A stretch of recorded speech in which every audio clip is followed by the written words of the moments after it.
Here's an example of how unconscious capitalism is crashing a whole industry.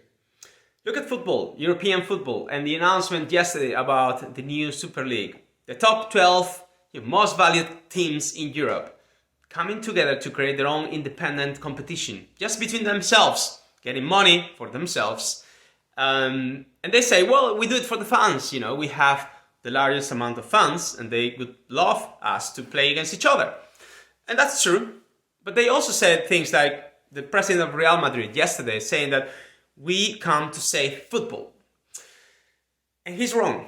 He's wrong because football doesn't need you or anyone else to save it. If you disappear tomorrow, the 12 teams, the top teams in Europe disappear tomorrow, football will still exist. Football is not about you. It's about people, kids, going on the streets with a ball and playing.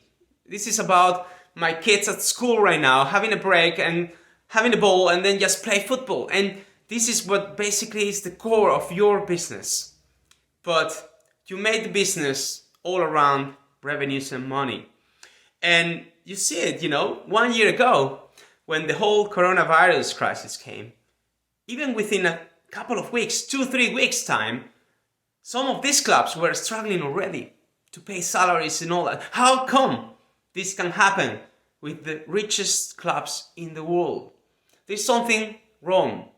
So what they are trying to do is coming with a new product just for themselves, to create money just for themselves. When what they actually need to do is to talk to everyone involved and try to come up with a new business model. They don't ask themselves how they hire people, players, how much they pay them, how they basically increase all this value for nothing, how they hire trainers, coaches, and sign up a contract for 3 years and they fire them after a few months if the results aren't good and they have to pay them whatever. They don't question how they do these things or why they do these things. But they just said, well, let's create a new product just for ourselves to get more money because you will generate more money and then fuck everyone else. And this is not about you. This is a sport. This is a feeling. This is something that people get excited about.